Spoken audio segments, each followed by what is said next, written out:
സ്വാഗതം. തദ്ദേശ തെരഞ്ഞെടുപ്പിൽ തിരുവനന്തപുരം കോർപ്പറേഷൻ തിരികെ പിടിക്കാൻ ആവനാഴിയിലെ അവസാന അമ്പും പുറത്തെടുത്തിരിക്കുകയാണ് കോൺഗ്രസ്. മറ്റു മുന്നണികളെക്കാൾ ഒന്നിനൊന്ന് മികച്ച സ്ഥാനാർത്ഥികളെയാണ് കോൺഗ്രസ് ഇത്തവണ രംഗത്തിറക്കിയിരിക്കുന്നത്.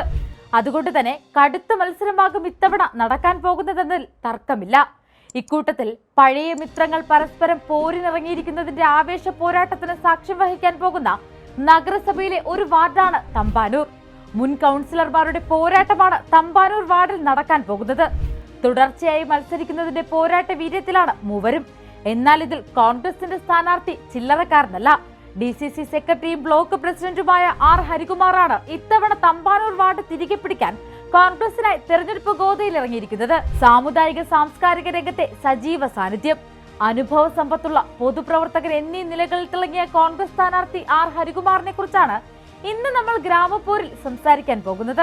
ഭരണസിരാ കേന്ദ്രമായ സെക്രട്ടേറിയറ്റ് സ്ഥിതി ചെയ്യുന്ന തമ്പാനൂർ വാർഡിൽ നിന്നും ജനവിധി തേടുന്ന ബ്ലോക്ക് കോൺഗ്രസ് കമ്മിറ്റി പ്രസിഡന്റ് കൂടിയായ R. ഹരികുമാർ വലിയ വിജയപ്രതീക്ഷയോടെയാണ് തെരഞ്ഞെടുപ്പ് പോരാട്ടത്തിന് ഇറങ്ങിയിരിക്കുന്നത്.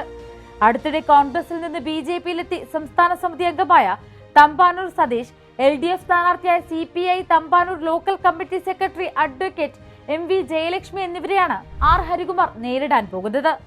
CPIയുടെ C. ഹരികുമാറാണ് നിലവിൽ വാർഡ് കൗൺസിലർ. 1995-2005 കാലത്ത് സെക്രട്ടേറിയറ്റ് വാർഡിലെ കൗൺസിലറായിരുന്നു R. ഹരികുമാർ. 2005-2010 കാലത്ത് ഹരികുമാറിന്റെ ഭാര്യയും 2010-15 R. ഹരികുമാറും തമ്പാനൂരിൽ കൗൺസിലറായി. ഇപ്പോഴത്തെ വർഷങ്ങൾക്കിപ്പുറം ഹരികുമാർ വീണ്ടും മത്സരിക്കാനെത്തുമ്പോൾ വലിയ പ്രതീക്ഷയാണ് കോൺഗ്രസിന്. നിലവിൽ തെരഞ്ഞെടുപ്പ് പ്രചാരണവുമായി വാർഡിൽ സജീവമായി കഴിഞ്ഞു R. ഹരികുമാർ. കാലാകാലങ്ങളായി തമ്പാനൂരിൽ നേരിടുന്ന വെള്ളക്കെട്ടും ഗതാഗതക്കുരുക്കേറിയ റോഡുകളും രാജാജി നഗറിലെ വികസനവുമൊക്കെ ചൂണ്ടിക്കാട്ടിയാണ് കോൺഗ്രസിന്റെയും ഹരികുമാറിന്റെയും തെരഞ്ഞെടുപ്പ് പ്രചാരണം. റെയിൽവേ സ്റ്റേഷന്റെയും KSRTC ബസ് സ്റ്റേഷനിലെയും വെള്ളക്കെട്ടിന് കാരണം നഗരസഭയിലെ മുൻ ഭരണസമിതികളുടെ കാര്യക്ഷമതയില്ലായ്മയാണെന്ന് കോൺഗ്രസ് ആരോപിക്കുമ്പോൾ പ്രശ്നം റെയിൽവേയുടെ സഹകരണമില്ലായ്മയാണ് വികസനത്തിന് തടസ്സമെന്ന ന്യായമാണ് LDF നേതാക്കൾ പറയുന്നത്. ഉമ്മൻചാണ്ടി സർക്കാരിന്റെ കാലത്ത് കൊണ്ടുവന്ന ഓപ്പറേഷൻ ആനന്ദ പദ്ധതി അട്ടിമറിച്ചതോടുകൂടി ആമയിഴഞ്ചാൻ തോട്ടിൽ മാലിന്യം കുന്നുകൂടുകയും കെട്ടിക്കിടക്കുകയും ചെയ്യുന്നുവെന്ന ആരോപണവും കോൺഗ്രസ് തിരഞ്ഞെടുപ്പിൽ ശക്തമാക്കിയിട്ടുണ്ട്. തമ്പാനൂർ SS കോവിൽ റോഡിലെ ഡ്രെയിനേജ് മാലിന്യം പൊട്ടിയൊലിക്കുന്നതിന് ശാശ്വതമായ പരിഹാരം, മഴ പെയ്താൽ റോഡിലെ മലിനജലം ഉൾപ്പെടെ വീടുകളിലും വ്യാപാര സ്ഥാപനങ്ങളിലും കയറാതിരിക്കാൻ ദീർഘവീക്ഷണത്തോടു കൂടിയ പരിഹാരം കാണുന്നതിനും സർക്കാരിന്റെയും നഗരസഭയുടെയും കെടുകാര്യസ്ഥതയ്ക്കെതിരെയും കോൺഗ്രസ് തമ്പാനൂർ വാർഡ് കമ്മിറ്റി പ്രതിഷേധ ധർണ സംഘടിപ്പിച്ചിരുന്നു. എന്നിട്ടും ഇതുവരെ LDF ഭരിക്കുന്ന കോർപ്പറേഷൻ ഇങ്ങോട്ട് തിരിഞ്ഞു നോക്കിയിട്ട് കൂടിയില്ല. ഇതെല്ലാം ഹരികുമാറും കോൺഗ്രസും തെരഞ്ഞെടുപ്പ് പ്രചാരണത്തിൽ ചൂണ്ടിക്കാട്ടുന്നുണ്ട്.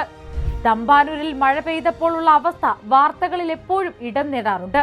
ഇത്രയും വർഷം ഇടത് കോർപ്പറേഷൻ ഭരിച്ചിട്ടും ഭരണസിരാ കേന്ദ്രത്തിന്റെ മൂക്കിന് താഴെയുള്ള സ്ഥലത്തെ പോലും തിരിഞ്ഞു നോക്കാതെ വികസനം എത്തിക്കാതെ കണ്ടില്ലെന്ന് നടിക്കുന്നതിനെതിരെ പലതവണ R. ഹരികുമാറും കോൺഗ്രസും പ്രതികരിച്ചിട്ടുണ്ട്. ഇത്തരത്തിൽ വാർഡിലെ ജനകീയ പ്രശ്നങ്ങളിലെല്ലാം ഇടപെടുന്ന ഒരു നേതാവാണ് R. ഹരികുമാർ. മാത്രമല്ല, തമ്പാനൂരിലെ മറ്റൊരു പ്രധാന പ്രശ്നം കൂടിയുണ്ട്: രാജാജി നഗർ നിവാസികളുടെ ജീവിതം. ഇവർ ഇപ്പോൾ താമസിക്കുന്ന മുഴുവൻ ഫ്ളാറ്റുകളും നിർമ്മിച്ചു നൽകിയത് UDFന്റെ ഭരണകാലത്താണ്. അത് സമയബന്ധിതമായി പുതുക്കിപ്പണിയാൻ നിരവധി തവണ ആവശ്യപ്പെട്ടിട്ടും സമരം ചെയ്തിട്ടും അപകടങ്ങൾ ഉണ്ടായിട്ടും തിരിഞ്ഞു നോക്കാതെ രാജാജി നഗർ നിവാസികളെ ഈ ദുരിതത്തിലേക്ക് തള്ളിവിട്ടതിന് ഉത്തരവാദികൾ CPM ആണെന്നാണ് ഇവിടുത്തെ കോൺഗ്രസ് നേതൃത്വം പറയുന്നത്. കഴിഞ്ഞ 10 വർഷമായി സംസ്ഥാനവും 4 പതിറ്റാണ്ടായി നഗരസഭയും ഭരിക്കുന്ന ഇടതുപക്ഷത്തിന് രാജാജി നഗർ നിവാസികളുടെ ഈ പ്രശ്നത്തിന് പരിഹാരം കാണാൻ സാധിച്ചില്ല എന്നത് തികഞ്ഞ പരാജയമാണെന്ന് പറയാതെ വയ്യ. എന്നാൽ ഇത്തവണ തലമാറും തമ്പാനൂരും മാറുമെന്നാണ് ഇവിടുത്തെ കോൺഗ്രസ് നേതൃത്വം പറയുന്നത്. ഏതാവശ്യത്തിനും ഏത് പ്രതിസന്ധി ഘട്ടത്തിലും തമ്പാനൂരിലെ ജനതയ്ക്കൊപ്പം നിന്ന സ്വന്തം ജനപ്രതിനിധി മുൻ വാർഡ് കൗൺസിലറുമായ R. ഹരികുമാറിന് സാധിക്കുമെന്നാണ് കോൺഗ്രസിന്റെ പ്രതീക്ഷ. കഴിഞ്ഞ 10 വർഷമായി LDFന്റെ കയ്യിലുള്ള വാർഡ് തിരികെ പിടിച്ചെടുക്കുക എന്നുള്ള ലക്ഷ്യം മുന്നിൽ കണ്ടു തന്നെയാണ് കോൺഗ്രസ് ഹരികുമാറിനെ പോലെ ജനപ്രിയനായ ഒരു പൊതുപ്രവർത്തകരെ രംഗത്തിറക്കിയിരിക്കുന്നത്. മുതിർന്ന നേതാവായ ഹരികുമാറിനെ രംഗത്തിറക്കി തമ്പാനൂർ തിരികെ പിടിക്കാനുള്ള ശ്രമങ്ങൾ തുടരുകയാണ് കോൺഗ്രസ്. കൂടുതൽ വാർത്തകൾക്കും വിശേഷങ്ങൾക്കും ഞങ്ങളുടെ channel like, share and subscribe ചെയ്യുക. കൂടാതെ സബ്സ്ക്രൈബ് ബട്ടണിലെ ബെൽ ഐക്കൺ ഇനേബിൾ ചെയ്യാനും മറക്കരുത്.